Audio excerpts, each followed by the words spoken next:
Hi, and welcome to this Q&A video where I will be answering your questions about DJing. Questions such as, how do I plan and prepare my DJ sets for DJing live? How much of my live DJ sets are planned ahead of time and how much of it is improvised on the spot? How to level up your DJing once you've learnt the basics? How to organize your music library and how to separate your tracks into different genres and folders? My take on slam mixing and quick transitioning? My tips and advice on DJing house music, and much, much more. So without further ado, let's get into the questions and into the video. Alright, so I've obviously had a look at some of the questions beforehand, and a few of the questions were popping up around the same kind of topic. So what I've done is just batch them questions together and I'm going to answer them in one answer. So firstly, a question from Instagram here, so forgive me if I get any of your Instagram handles or names or YouTube names wrong, but this one here is for DJ Hooded Wolf. And he asks, what percentage of any given set is planned ahead of time versus spontaneous/improvised? And then the second question around the similar topic is JezG147, I think I've said that right, I'm not sure, from YouTube.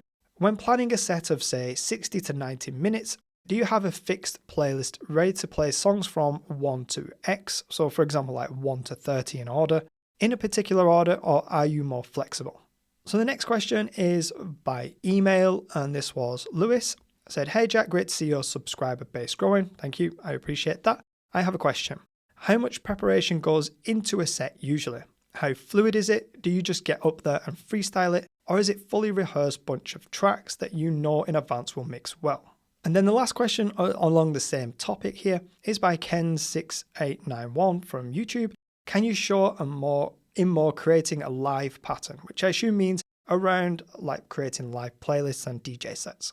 So all these questions are around the same topic of creating live playlists and DJ sets to perform live. How much is it is fixed, what I call fixed, and how much is flexible?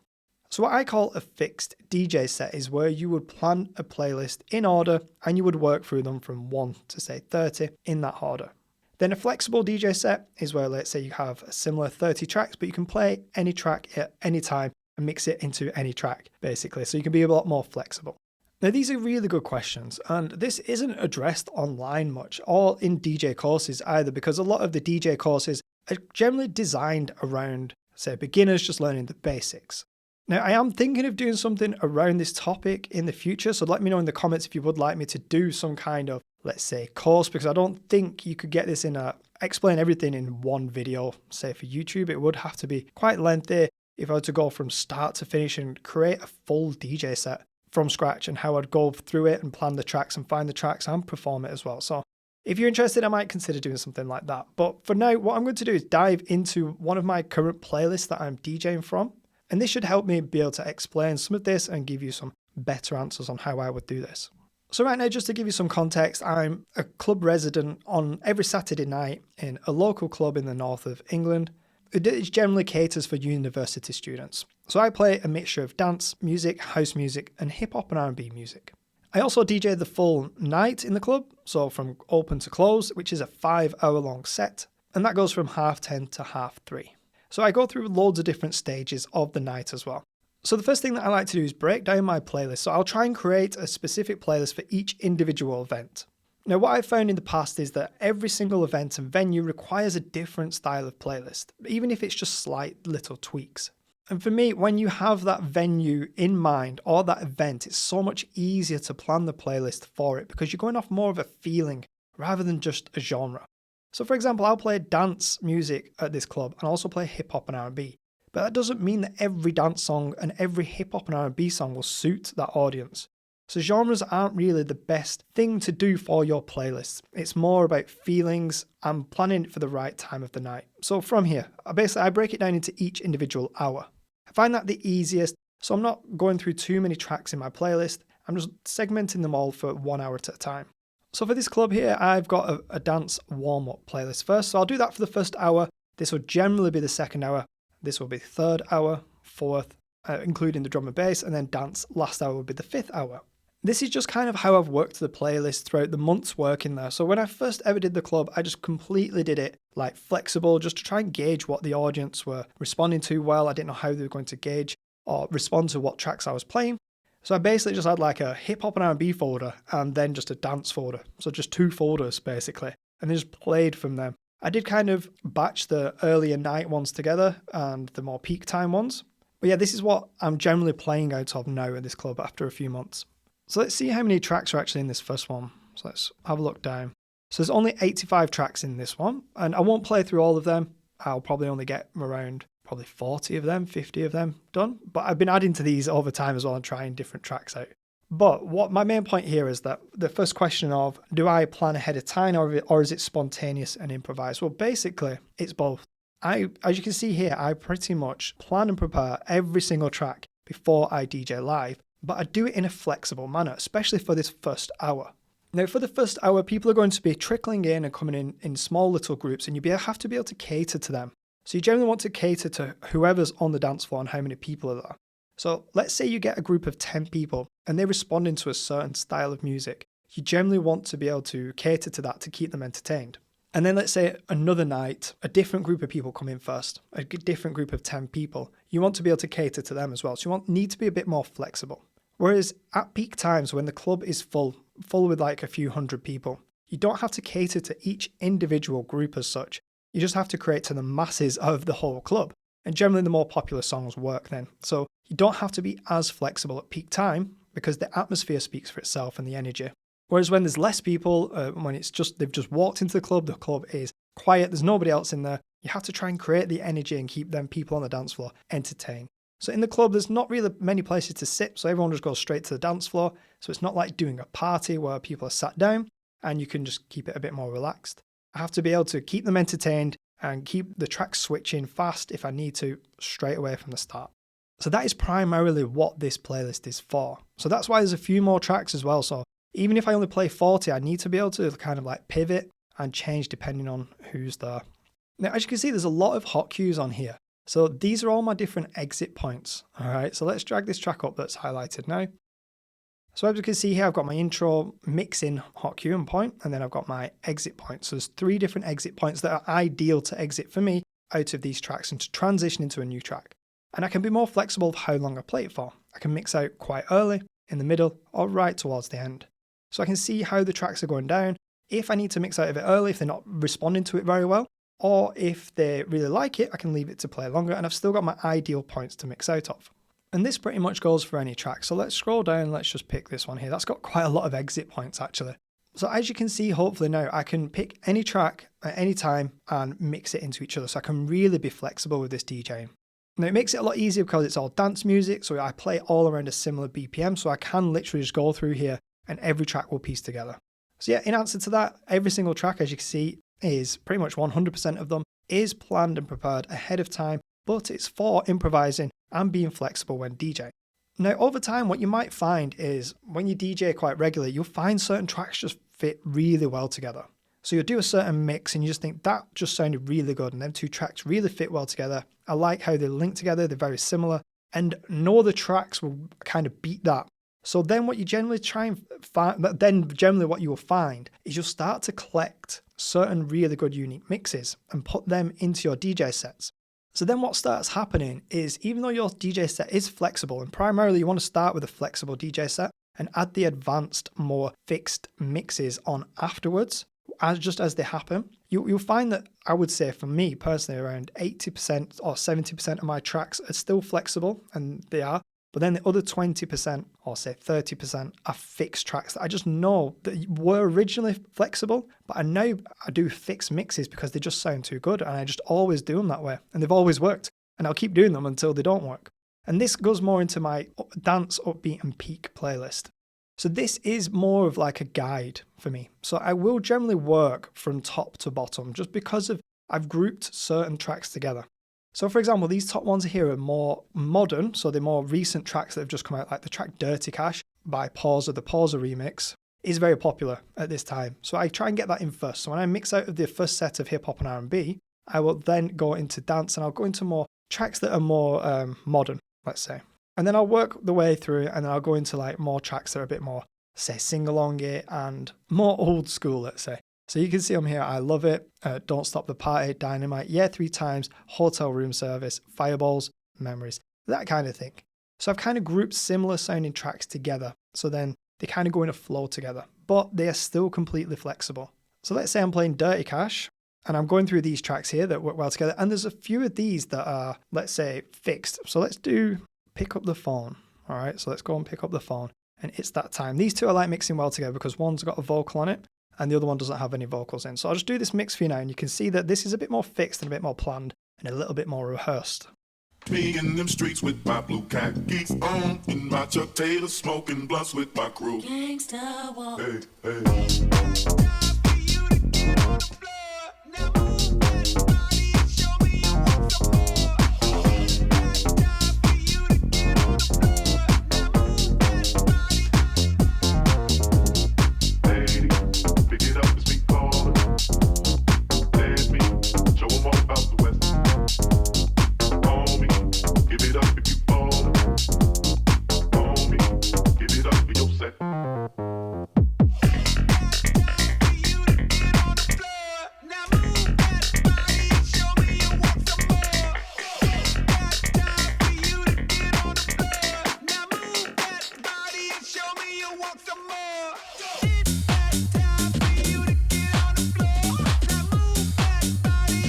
All right, so I like to do that mix. It fits really well together, but that wasn't planned ahead of time. That's just come through naturally mixing these songs together.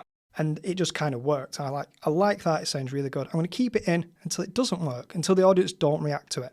However, let's say we have the track Pick Up the Phone on the left and someone comes along and asks for another track. Let's say Do It To It. Now, actually, this one's quite an easy one to do because I have a similar style. So my red hot cues mean there's vocals.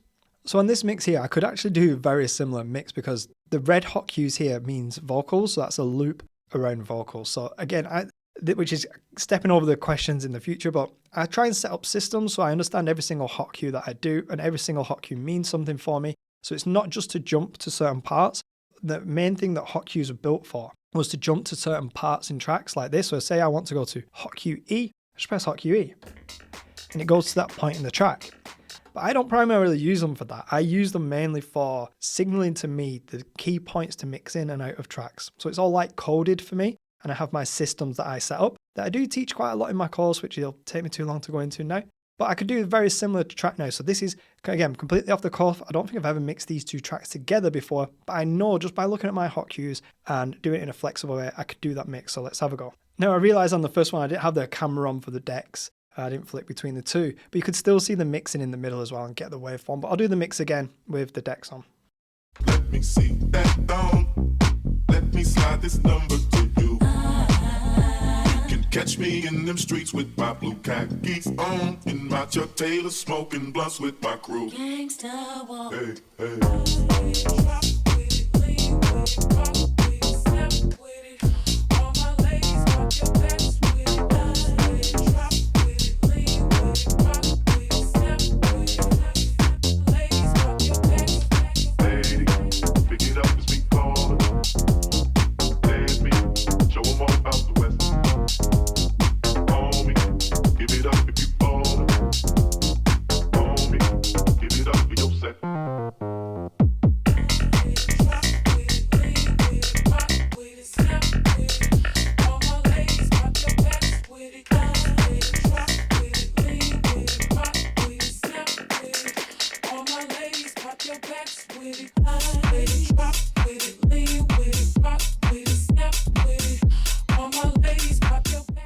All right, so there we go. So from there, we've just done like a flexible mix.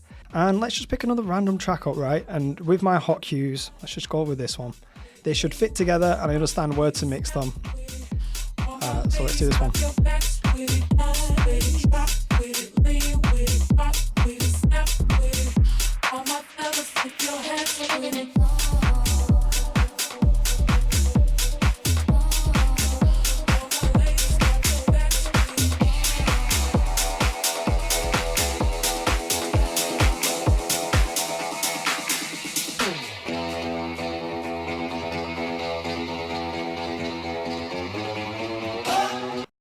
All right, so there you go. That's a quick demonstration of how I can use my systems to flexibly mix between tracks, but I will go ahead with certain tracks, like the first example that I've shown you, that are fixed.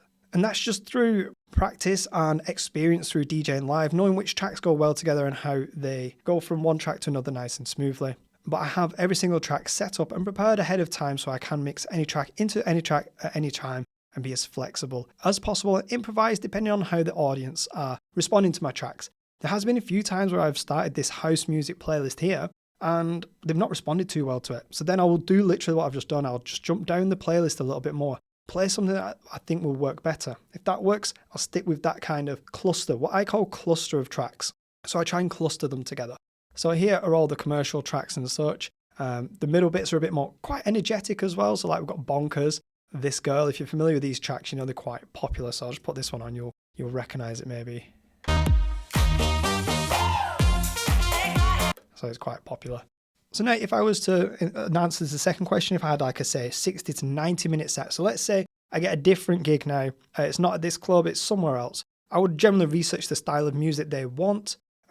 Maybe even go to it and listen to what other DJs are playing, not to steal their tracks, just to see what the crowd are responding to. And then I would work out how many tracks I need for the 60 to 90 minute set. Now for me, never really, even at my fastest speed, I will never really go over a track a minute. So even during this 5-hour set here, my average is 240. So I can actually go into my history from this Saturday that I've just DJ'd at. So if you didn't know, you can go into histories here and it will give you every single set that you've ever played. It will save all the track lists like this and exactly what you've played. So let's go into this Saturday. So it's, just 1st of April today.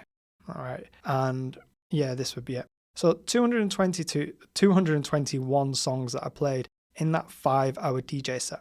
So I've just worked that out on a calculator and that works out on average at 44 songs per hour. And that is me mixing really fast. That is really quick. So that is me playing each song and mixing out into the new song every 1 minute 30 seconds. So every 1 minute 30 seconds is a new song being played at a certain point. So it's very fast. So generally I wouldn't need any more than one track per minute. So I play 44 tracks per hour there. So I won't need any more than 60 songs for that hour if I wanted to be flexible as well. So let's say I had an hour long set, 60 minutes, I would pick my best 60 songs to fit that club or that venue or wherever I'm DJing. So that will give me like 15 to 20 tracks wiggle room as well to change direction if need be. And if you need any more than that, you've just got the venue wrong. You've got the style wrong completely. So you shouldn't really be changing that much. You don't need to be that flexible. You still need to keep your tracks right. So I picked 60 tracks. I put them in one playlist because it's only 1 hour long, so I don't really need to be making multiple playlists for that 1 hour. And then I would plan them originally flexibly. So every single track I'd plan flexibly so I can mix any track into any track at any time. And if I find any little tracks that go really well together, I'll make them fixed. So 20% of the set will probably be fixed. Really quirky mixes that I know will do really well and I'll do every single time just because there's no other better mix for them 2 tracks. And the rest of them will be flexible. So that's the answer on that question. So the second question I'm going to answer is from Instagram and it's, sorry if I get the name wrong, woojuicy_official. And he says, I have an open deck in 2 hours and everything is fully prepped. But that's exactly why I feel like something is missing. A fully prepared set starts to feel like a scripted play. I try to reassure myself knowing I'm still learning. How can I move from relying on a full preparation to playing more freely? Or do you also prepare more specifically for each show? Now, I wasn't sure what an open deck was, so I had an idea, but I messaged him back and just said, what was an open deck? And he said an open deck is like an open mic night for DJs. So people can apply and go and DJ. They don't get paid, but they can just go and DJ to whoever's there. And it depends on how many other people are DJing as well for that night. So the set time can vary. Now, I just kind of wanted to answer this question a little bit more separately, as it is slightly different. I want to address the open deck kind of night and theme. Now, firstly, it's great that you're putting yourself out there and doing this kind of thing. This is absolutely great for learning and getting started with, because it's a lot of experience with not a lot of risk. You're not getting paid to be there, and not necessarily everybody's up on a dance floor and expecting a certain service. You're doing it for free, so you've got a lot of wiggle room to try different things and be a bit more riskier and gain a lot of kind of experience and learn a lot from it by doing a live gig. 2 random people as well. They're not your family and friends that you're doing a party for. They are random people that will be honest with their reactions, and you'll be able to get a lot of feedback from this. So keep doing these. These are really good.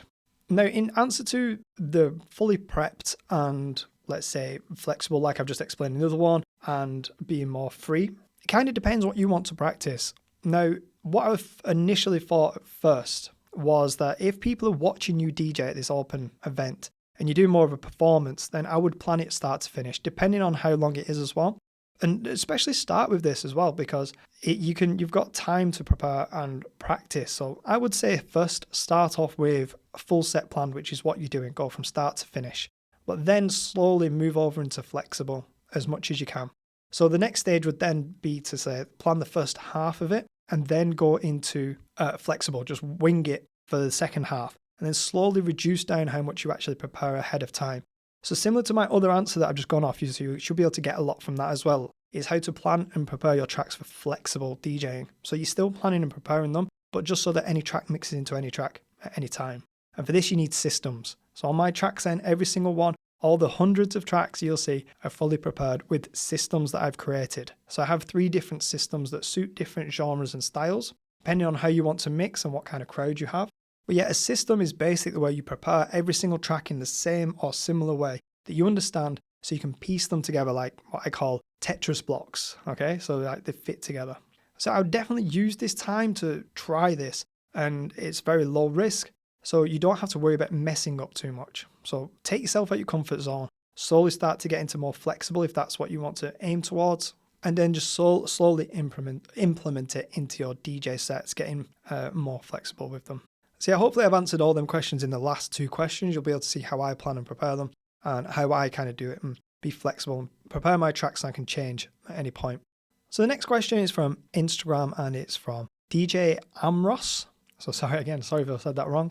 And they say, after watching a course like yours and doing some DJing, how can we level up ourselves? Now, this is a great question because if you've been DJing and learning from courses and things like that, you will generally just pick up on the basics and the more basic ways of doing things, but you will learn a lot more from doing live gigs and getting more experience that way. You kind of start to learn again from scratch as soon as you go into live venues, because it's completely different when people are there to give you responses and you're trying to entertain people and you're constantly watching for feedback. It's different than just practicing yourself and it sounding good to you, because it changes from DJing for yourself to DJing for other people, and it's completely different.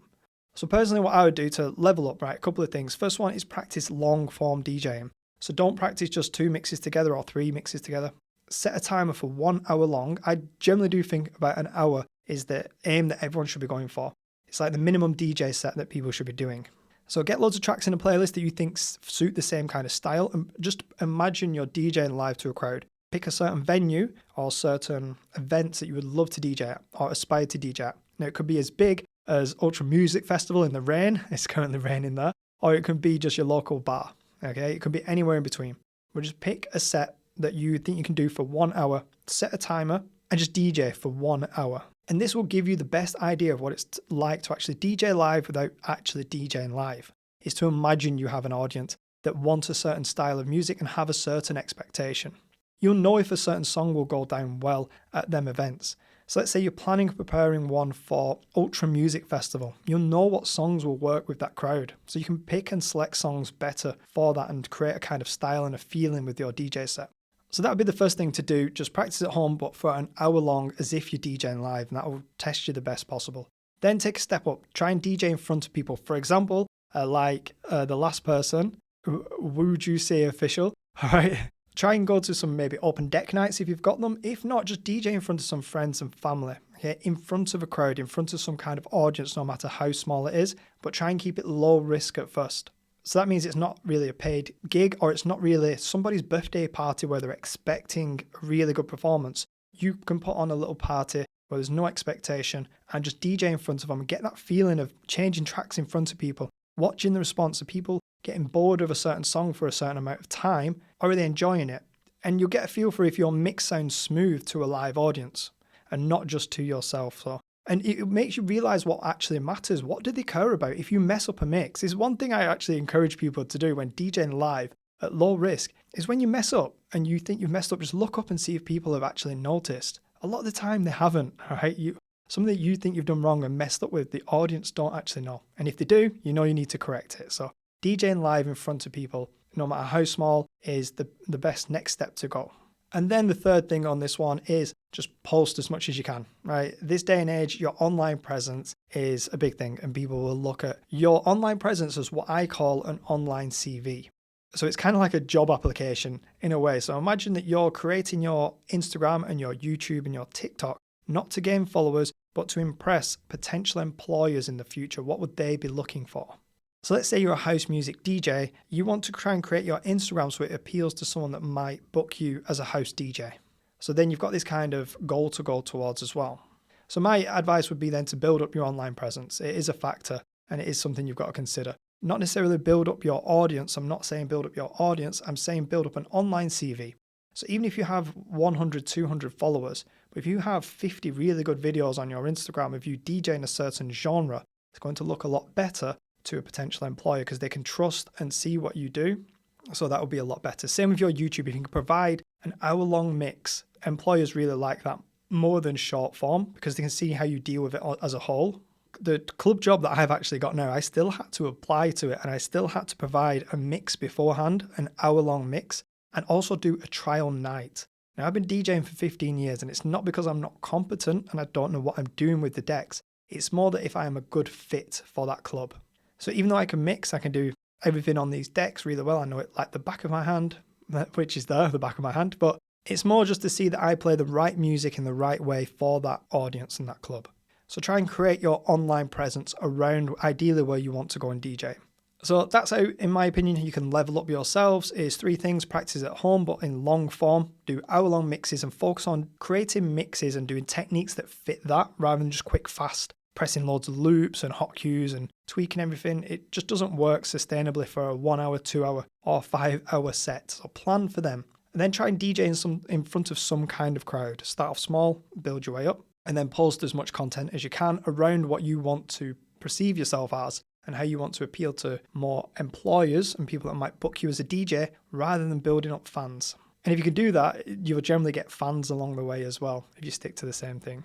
So this next question was from email, and I couldn't work out the name, I don't think, from like the email address, and I'm not saying the email address. So it says, I've bought your course on DJing, and my question is, I'm sorting my music collection, and where do I go to find the genre of my tracks if I'm not sure, or just don't know what the genre is, and I still want to be able to sort my entire collection by genre? All right, this is a good question. This is something I've come up against throughout all my years of DJing, is how to how to organize your music library. All right, so I've got quite a few things on this one. It is hard to try and put a certain music like track into a genre. I think it's quite subjective. One track that some people might think is, let's say, deep house. Some people might think it's just house music. Some people might think it's tech house music. I did a video a while back, like a few days ago, and I said how to mix hip hop and R&B, and someone commented going, it's not hip hop and R&B, it's pop music. I'm like, all right, but you get the idea. So it can be very subjective. All right, now it is difficult to put certain tracks into certain folders in your music library for genres because there's just no right answer. So I'll tell you what I do. All right, now for me, there's 2 distinct places for your music when you're doing your music library. There is storage, and then there is your playlists. They're 2 completely different things. You need to have separation with them and a line for them down the middle. Otherwise, it just gets really confusing and really difficult.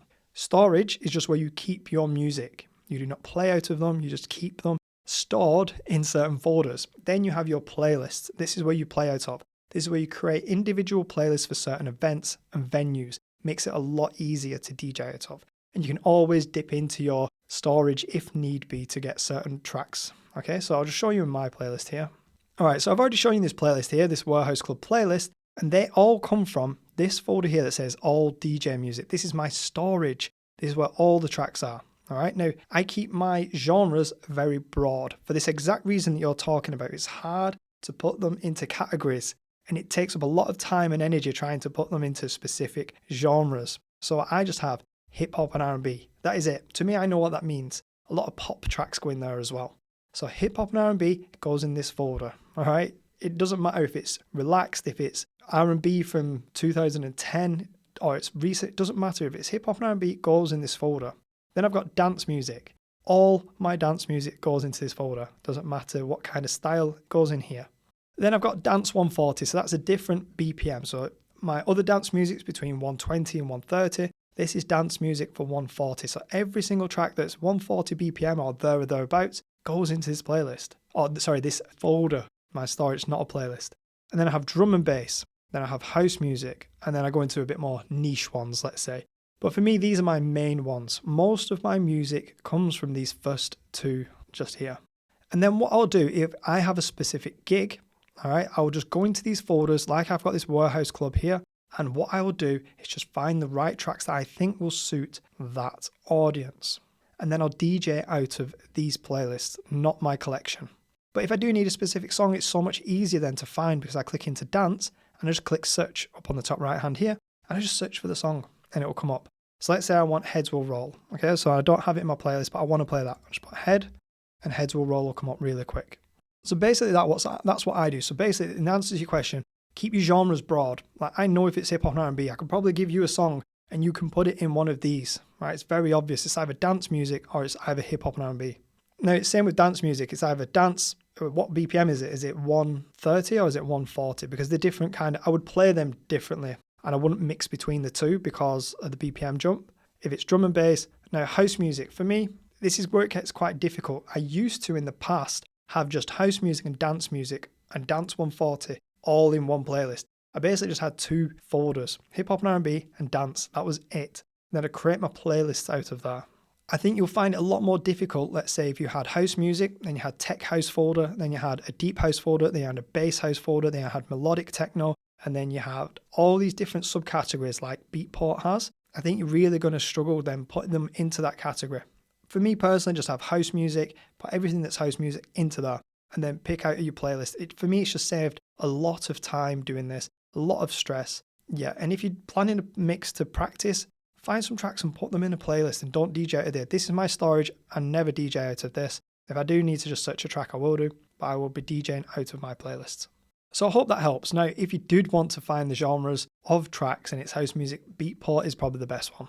So go to Beatport, search the song, and it will give you the genre that they class it as well. So Beatport might be an answer for you there. But for me, just keep it nice and basic.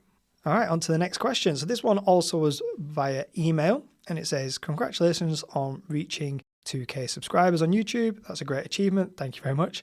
I also wanted to thank you for the mixing course. I've learned a lot from it. No worries. I'm glad you enjoyed it. Now, I was wondering, are you also a producer? Right. And if so, will there be a course on EDM production with the same approach as the mixing course? Right. Now, in the last year and a half, I have been learning how to produce. I took the plunge. I need to learn how to produce. I've been DJing for over 10 years. Let's get into production. And I have been learning over the last year and a half, and I can actually make pretty much my own tracks now. I've probably made around 30 songs. They're not all been released, but I have probably made around 30 songs. So I'm just going to quickly show you some now. The main reason why I made these is so I can give them away as part of my courses. So I've recently made a new course. I've made many courses. I've been creating courses for the last 6 years, and it's hard to find tracks that I can give away for free. So then you can practice along with the courses as well. So I decided to make my own. And that's one of the main reasons why I've made a lot of these tracks. So then I can use them in demonstration purposes and give them away for free because I own them. So if you sign up to the new course, you'll get all these tracks for free. But yeah, some of them are doing well. I put some of them like this one onto SoundCloud and it's got a good response. It's had over 6,000 listens and hundreds of downloads. So this is the kind of stuff I've made. See what you think?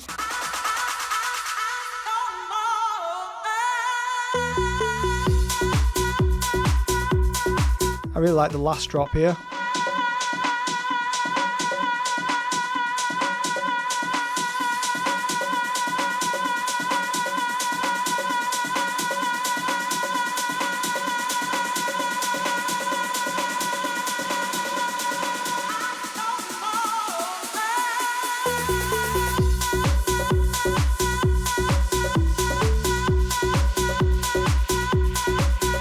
So I'd probably say that was my most popular track, and I've been making remixes. So I've actually been playing this one out in the club actually. So it's quite a popular song at the minute in the UK. And this is the remix I made for it, and I play it in the club. It's not bad. Cut me some slack. Who do you want me to be? 'Cause I'm too messy, too fucking dumb. You hate it when I cry and I said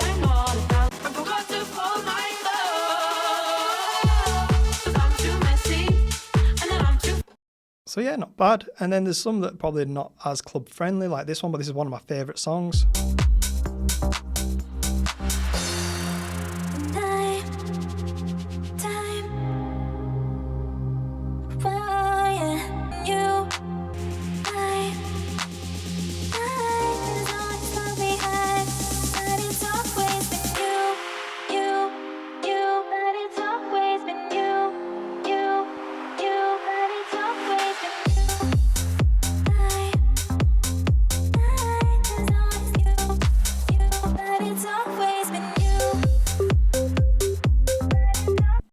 So yeah, I've been doing quite a few bits on music production. So if you like that kind of stuff and the music that I'm creating here, you can get them for free in the DJ course if you want to learn to mix these. But also if you want to learn how to produce like this, and I get enough feedback and enough people wanting me to do so, I might do a quick course on how to do tracks like this.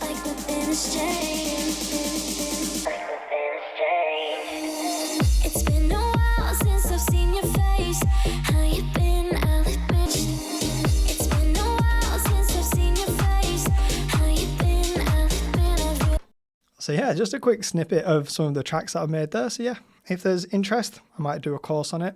But I am planning to do one in the future. I'm practicing now. I'm getting there or thereabouts. So yeah, if you want a course on that, let me know. All right, on to the next question. This one was via email as well. And they asked, my dream of becoming a pro DJ still remains a dream because I bought all the equipment and stuff and I can't get the motivation to figure out how to kickstart. What do you suggest I should do? Now, I emailed them back and just asked for a bit more context, see what they've done and where they're at in the DJing. They said, thanks for your reply. I bought learning packages, but I couldn't make time to go through them. I stop and start. All right, so if you're struggling a bit with time now, it can be quite overwhelming to learn how to DJ. A lot of this stuff looks like the front of a spaceship, if you're not familiar with it, especially the bigger equipment. And there is quite a few advanced techniques that you could be learning, especially if you've got, like, for example, my course, I'd break it down into beginners, like intermediate and advanced mixes. And it can go quite into detail with them, and it can be sometimes quite time consuming because they're quite in-depth tutorials. My advice would be to keep it simple, learn the basics, and just cut it off there. So just learn the basics, do the basic tutorials, learn how to mix tracks basically, and then try and do full DJ sets just using them techniques without going into the advanced stuff just yet. You can do full DJ techniques and sets. You can do full DJ sets just with basic mixing techniques. Most of my DJ sets that I do, I'd say 60 to 80% of them tracks are done with just basic mixing. And you can do full DJ sets just with basic mixing. So I'd say just learn that, learn the basics, don't worry about anything else. Just get it nice and dialed down and try and practice full DJ sets. So putting together like between half an hour to 1 hour DJ sets just with them techniques. This should hopefully then free up quite a bit of time that you can just focus on smaller amounts. So focus on just the basics. So what I'd also say is keep your music library manageable. Keep it to like no more than 30 songs or however many you need for 1 hour. So like I showed you before, I did 44 songs in 1 hour, and that's mixing every 1 minute, 30 seconds. So you don't need that many, especially if you're doing basic mixing. Just get around 30 songs, learn to mix them, keep practicing it. So basic techniques, try and mix for longer periods. So not just 2 tracks at a time, try and link them together, make them make sense in a bigger setting. And just keep your tracks minimal as possible. The more tracks you get, the more stress, the more complicated it gets. One common mistake I see beginner DJs make, they try and fill their music libraries up as much as possible right from the start because they might think it makes them a better DJ, which I think the opposite is true, which I explain in my new email newsletter that I've just written, which is 30 ways to improve your DJing in 30 days. So if you're interested in that, you can sign up for free in the link below. But yeah, you don't need that many tracks. Like I said, 44 tracks I DJ in 1 hour. Unless you're DJing for longer than an hour, you don't need that many. Implement them basic techniques and then add on when you've got a bit more time in the future. So for me, that's the advice. Basic techniques, keep it basic. Watch minimal effective dose videos. It doesn't take long to learn the basics. You only need 3 things to really mix. Channel faders, this is what I call the core 3 mixing in my courses. Channel faders, low EQ, bit of echo at the end if you need be. So just them 3 things, focus on that. Get your timing right in a basic way on just around 20 and 30 tracks and work from there. Nice and simple. So next question, we have this from on YouTube, Low Graphics TV. Can you do a video on slam/quick transitioning? Now, I'm not familiar with this as much, but I actually got a comment on one of my videos today saying, oh, this is a good slam transition, so I think that might be it. But yeah, I'm not 100% sure what this is now. Most of my mixing is done over one phrase, which is 32 beats, as you've seen at the start of the video, which usually only lasts 15 seconds. Most of my mixing, unless I'm doing longer house mixes, when I'm DJing to a general audience with dance music, hip hop and R&B, it's generally over around 15 seconds anyway. It's nice and quick, nice and punchy. But with slam mixing, I'm assuming that's where you just slam a track in. Now I'm going to show you two different ways that I might do this. So the video that I actually put online, let me just show you that. So that one on there. All right, so these two tracks are commonly mixed together. And as you can see, my hot cues here. And what I'll do is I'll set the loop off on the right hand side. Now this track comes in with impact. All right, a lot of impact. People recognize that at the start. So I'll normally slam this in. All right, but I'm still mixing over the two tracks. So that would sound something like this.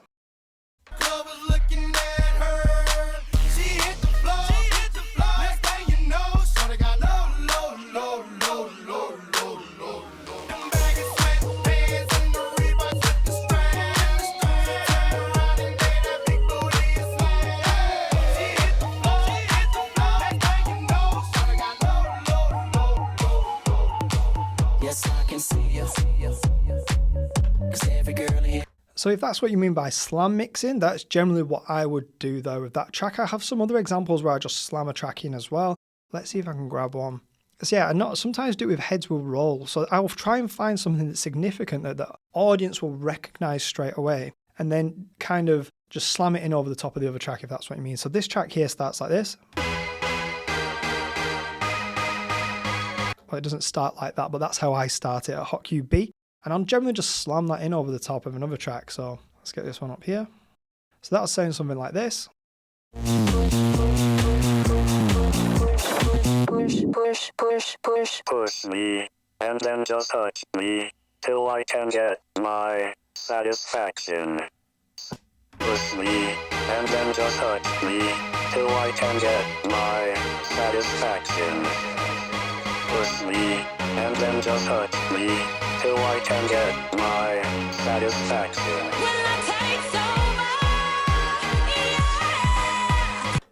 So if I'm not sure if that's what you mean by slam mixing, but yeah, I'll get a certain part of a song like an a cappella or a bit of an isolated vocal like this, and then just slam the next track's, let's say, melody or instruments over the top of it. I'll do this a lot with hip hop and R&B as well. Let's see if I can find an example. Yeah, I've actually got a couple of examples for hip hop and R&B. So this one's quite popular, so I'll do this one now. I've created the stems version of this track ahead of time, so I don't have to use my laptop for processing because Rekordbox isn't the best at the minute. I hope it catches up. But I'll generally just slam in the beats on this track on the right hand side just for impact. So that'll sound like this. Come and meet me in the bathroom style and show me why you deserve to have it all. That shit crack. Ain't it Jay? What she order? Fish fillet. Your whip so cold. I then do the mix that way. So generally I'll try and find like a vocal and then just slam the next track's beat over the top of it for 32 beats, which is around 15 seconds. Now I won't do that with every mix, it's just certain mixes. So another one, last example here. I like doing this one as well. So again, no stems are being used in this, but you can use stems on it just to clean it up a little bit, but I'm not using stems on it right now. So again, I'll just slam the intro of this next track in over the top of the chorus here. Never had something that you never seen, something that you never been. But I wake up and hell nothing's wrong. Just get ready for work, work, work, work, work, work. You see me, I be work, work, work, work, work, work. You see me do me dirt, dirt, dirt, dirt, dirt, dirt. Tell me about that work, work, work, work, work, work. Da, da, da, da, da. When you walk out, da, da, da, da, da. Before the tables turn, turn, turn, turn, turn. Let's get it. See, that's how I kind of do my slam mixing. Now, I'm not sure if other people just go like from one track to another because they're still transitions. That still mean mixing from one to the other where they layer on top of each other. But I think I might have seen sometimes online where people just flick straight to the next one. And for me, that's just a little bit disjointed. I think there's no flow to it. I do think you've got to overlap the songs as much as you can to kind of transition from one to the other. And it creates unique sounds. So that track Work over the top of Family Affair is like a unique way of mixing them two tracks. But let's say, right, so I've got another example here. Let's try and slam this one in. So this is how I would normally do it. All right, and I'll show you a different way that I think you might mean, but I wouldn't do it this way.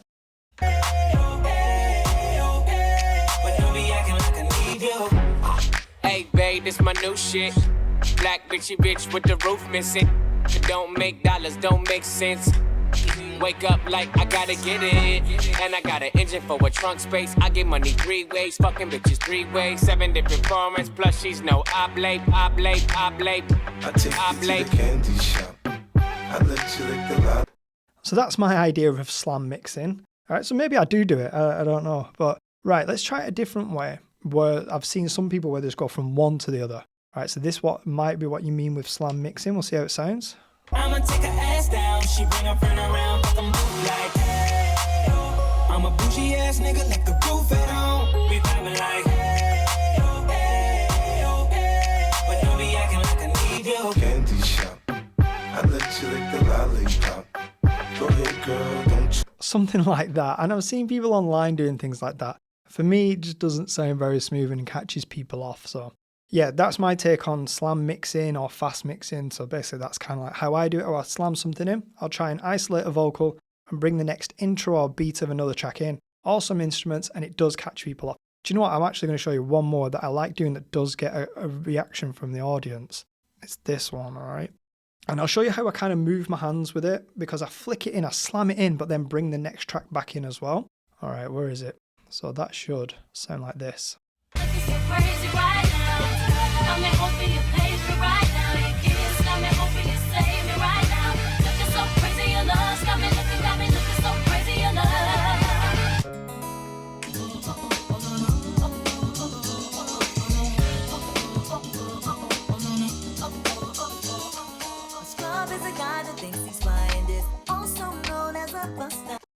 So yeah, that's kind of how I do that. So it's kind of slamming that track in, letting it breathe for a second and letting the audience recognize it, and then then putting the other one back in and then actually mixing them.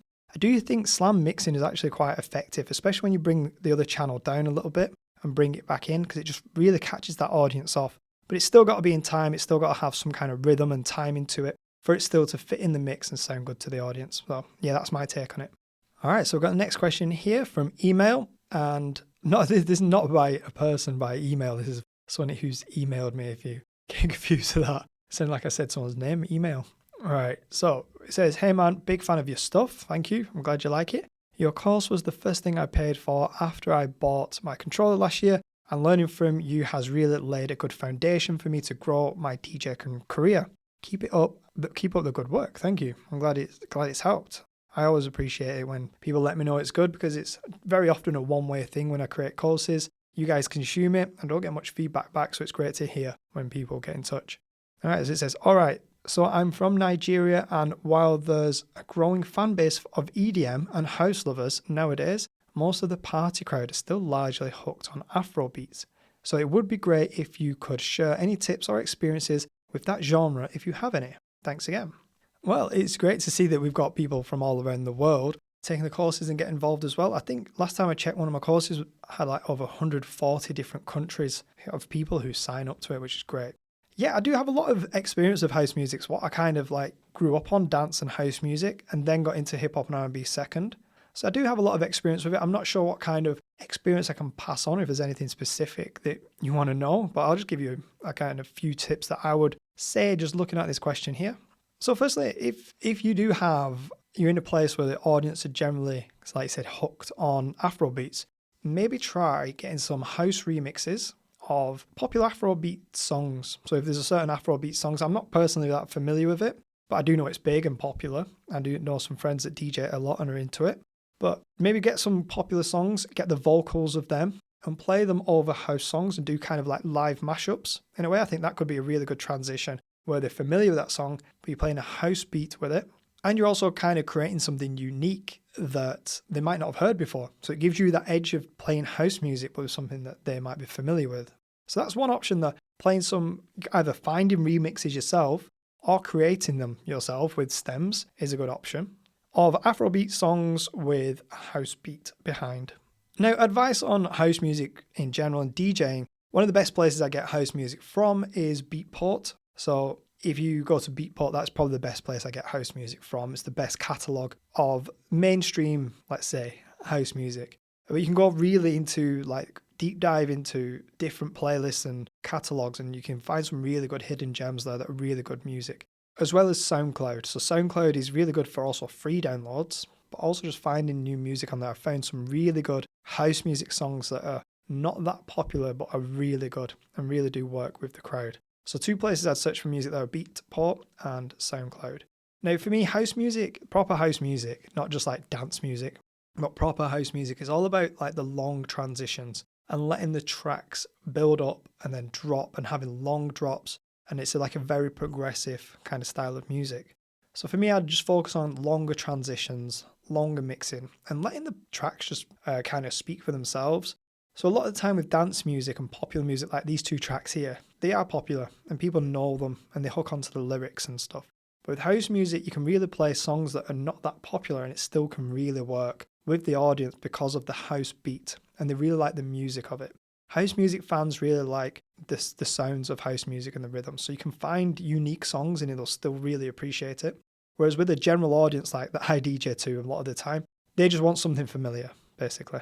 But yeah, house music, long transitions, nice and smooth, gradual. Don't be too sudden, don't be too quick. Like the slam mixing that I've just demonstrated, don't do that with house music, all right? I'll see if I can grab a couple of tracks up. I do in my house folder. So this is a really nice mix that I like doing between these two tracks.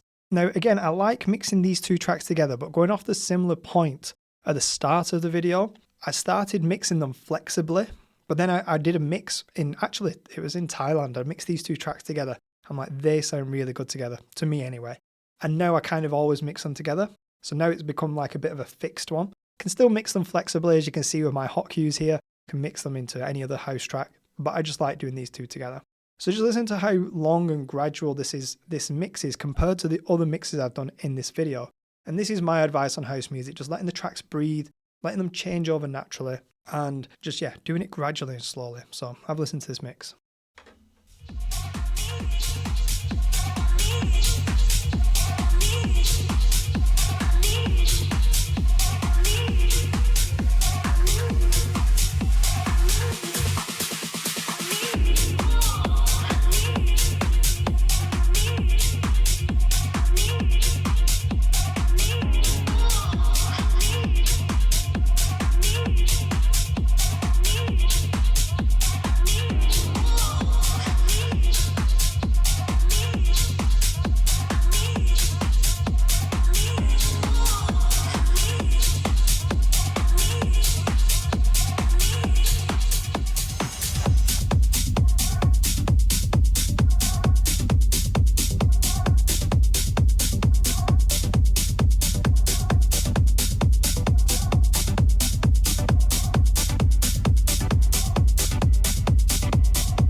Alright, so hopefully you can hear then how progressive that mix is, how long it is, but also how nice and smooth it sounds going from one to the other. It's like the complete opposite to slam mixing. The basses swap over nicely, the instruments swap over nicely, and the vocals.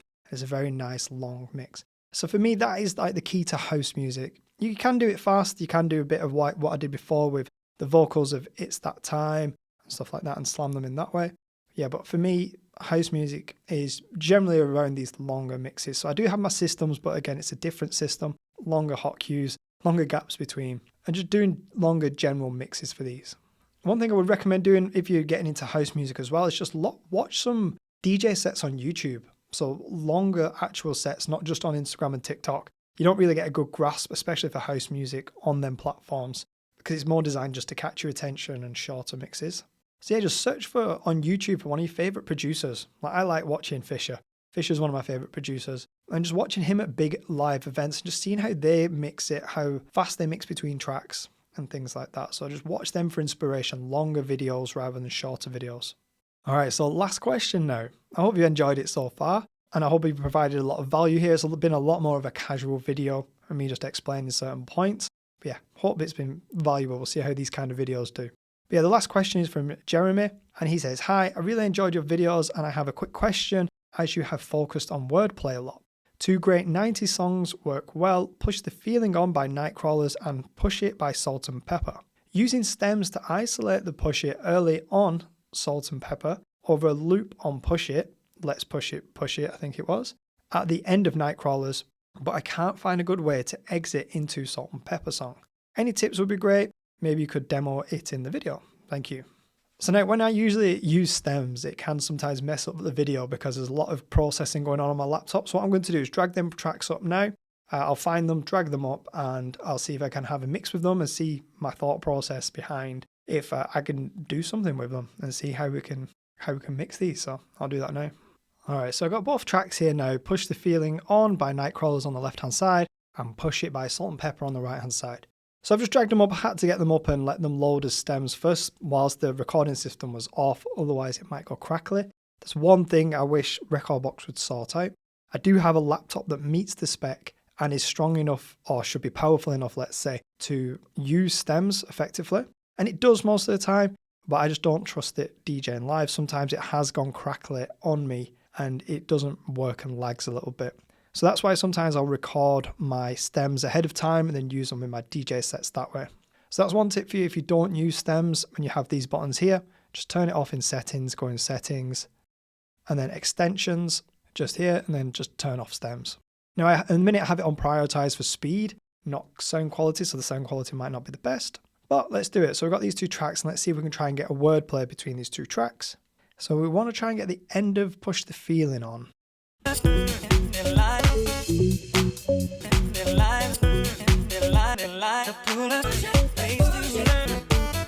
Alright, it might be around the Push It because there's no other word saying Push It.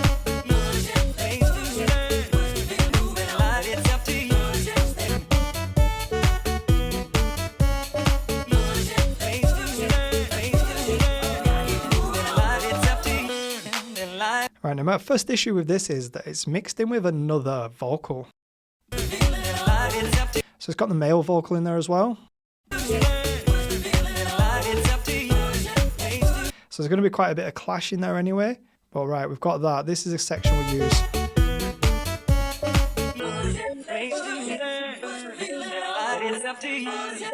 Now it's not too clean, but we'll see what we can do. Right, let's listen to the start of this track. Do you know what? First, I need to check if the beat grids are right. That looks good, but look at the top one. Top one, the grid is slightly off. So I'm just going to correct that real quick. Just move it across for now. I'm not going to go into too much detail about beat grid correcting, but that should sound better if I use them. I try and check the first time I ever drag a track up, I'll always try and check the beat grids first. Alright. Alright, so same Push It already.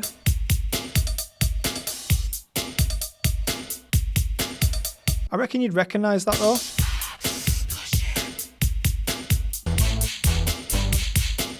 Alright, straight into like a significant bass line coming in.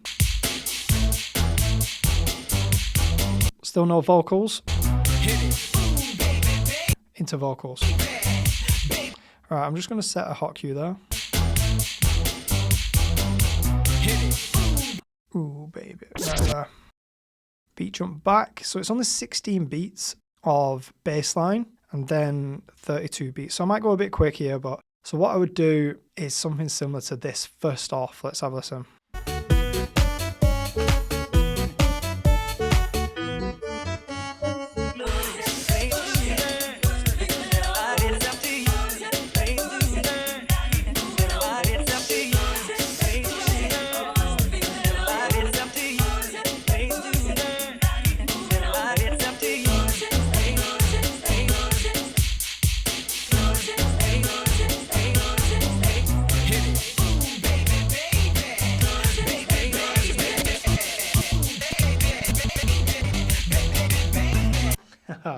All right, so as you can see there, the problem with trying to use stems whilst having a lot of this equipment plugged in, there's a lot going through one USB hub. So apologies for that, but I'll try again. So that is one option there. When I'm looking at this, I'm only going to have a limited amount of time here. Like I would spend probably a long time if I wanted to try and work out these 2 tracks on how to do a really good wordplay. But that's your first option that's nice and basic, is just to isolate these here.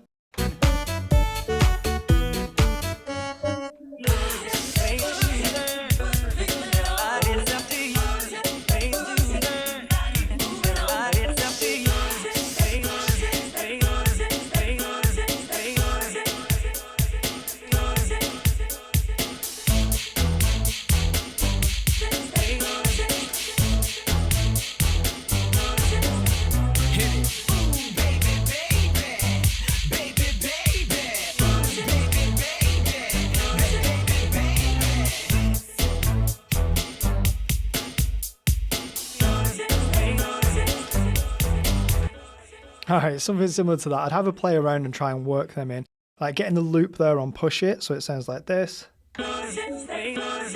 But the male vocal gets in the way a little bit there. But let's just keep listening because it goes a little bit into kind of a flat intro beat again here. So for me personally, if I was DJing live, like I said throughout this video, with momentum mixing, I probably wouldn't mix them right at the start because this is a bit flat. Sounds like the intro of the track.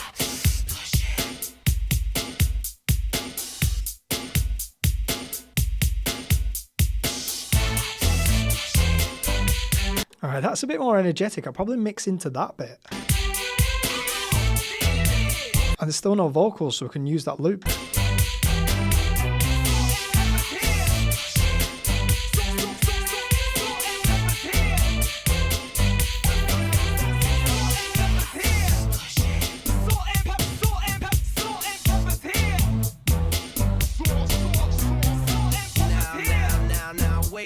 Y'all, this dance ain't for everybody.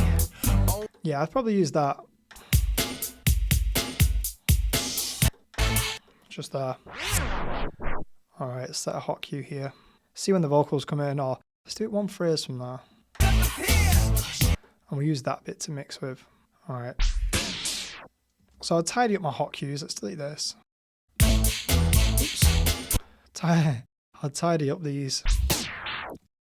Just trying to get the timing right. So I'd use this first bit here as the intro and then mix over this bit. So let's see how that sounds.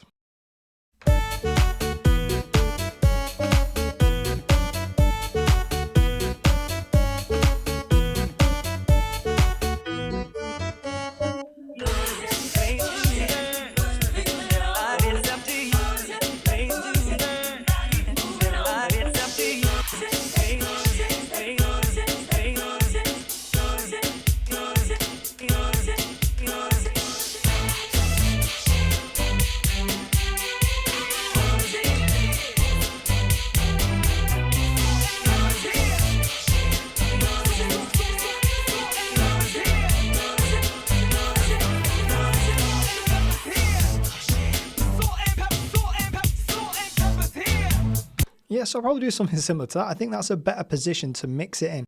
I think it comes in a little bit more energetic, and I was just winging it with the loop, but I'd probably try and come up with something that sounded a little bit better, looping that word push it.